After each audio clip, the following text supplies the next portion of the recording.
ڈالی جاتی رہی اور ان کی زندگی کے مختلف پہلو اجاگر کیے جا رہے ہیں اور کیے جاتے رہیں گے۔ اعلیٰ حضرت رحمۃ اللہ علیہ ایک محتاط عالم دین تھے۔ پوری زندگی جو کہا احتیاط سے کہا، جو لکھا احتیاط سے لکھا، جو بولا وہ احتیاط کے ساتھ بولا۔ امام احمد رضا محدث بریلوی رحمۃ اللہ تعالی علیہ نے جب سارے کام احتیاط سے کیے تو پھر انہیں بار بار رجوع کرنے کی بھی حاجت پیش نہیں آئی۔ اعلیٰ حضرت رحمۃ اللہ علیہ کی احتیاط کنز الایمان کا جشن ہے۔ صدر الشریعہ بدر الطریقہ حضرت علامہ امجد علی صاحب اعظمی رحمۃ اللہ علیہ عرض کرتے ہیں، حضور قرآن مجید کے متعدد ترجمے مارکیٹ میں آ چکے ہیں، ان ترجموں کے اندر ایسی ایسی فحش غلطیاں کی گئی ہیں کہ نہ تو اللہ رب العزت کی عظمت اور شان کا لحاظ رکھا گیا ہے اور نہ رسول اللہ صلی اللہ تعالی علیہ وسلم کی مقدس تعظیم و توقیر کو پیش نظر رکھا گیا ہے۔ میں یہ چاہتا ہوں کہ قرآن مجید فرقان حمید کا ایک ترجمہ آپ فرما دیں تاکہ عوام الناس کے سامنے، اردو خاں طبقے کے سامنے قرآن مجید کا ترجمہ رکھا جائے۔ اب ذرا اعلیٰ حضرت کا جواب سنیے گا۔ اعلیٰ حضرت محدث بریلوی رحمۃ اللہ علیہ فرماتے ہیں، اس کے لیے تو بڑی احتیاط کی ضرورت ہے۔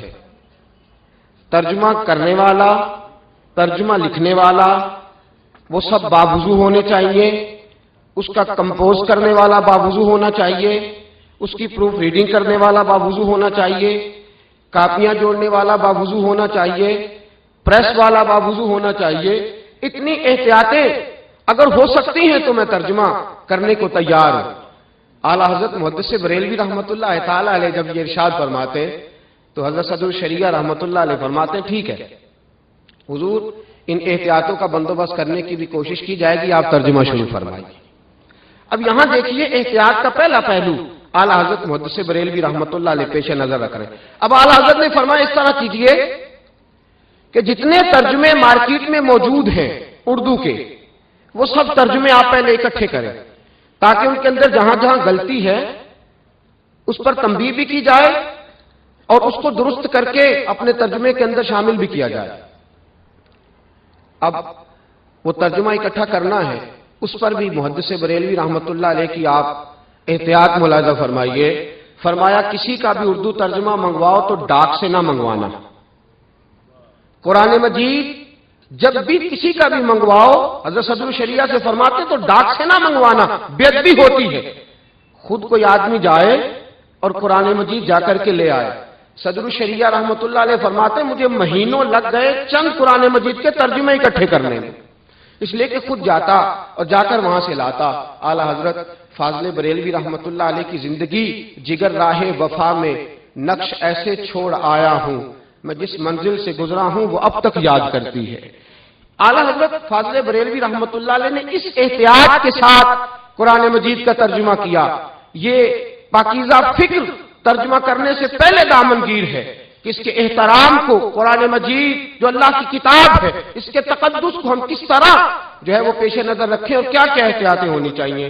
حضرت صدر الافاضل بدر المماثل سید نعیم الدین مراد آبادی رحمۃ اللہ علیہ نے جب ترجمے کو پہلی بار شائع کیا تو ان سب احتیاطوں سمیت شائع کیا جو اعلیٰ حضرت محدث بریلوی رحمۃ اللہ علیہ نے بیان فرمائی۔ ان سب احتیاطوں کے ساتھ اعلیٰ حضرت فاضل بریلوی رحمۃ اللہ علیہ کا وہ ترجمہ مارکیٹ میں آیا۔ آج میں اور آپ سب مل کے اس ترجمے کی احتیاط، اس ترجمے کے پاکیزہ حسن کی بات کر رہے ہیں۔ اس ترجمے نے جو اردو خاں طبقے کو نور پہنچایا ہے اس پر ہم بات تو کر رہے ہیں، لیکن آپ یہ دیکھیے کہ اس شخصیت نے اس ترجمے کو، پھر صدر الشریعہ رحمۃ اللہ علیہ فرماتے ہیں میں نے اتنی مشکلات کے ساتھ اس ترجمے کو لکھا اور پھر اس ترجمے کی جو تصحیح کرنے میں مجھے مشکلات پیش آئیں، رات کے وقت کتنی دیر تک میں بیٹھا رہتا اور پھر میں قرآن مجید فرقان حمید کے اس ترجمے کو مکمل کرتا۔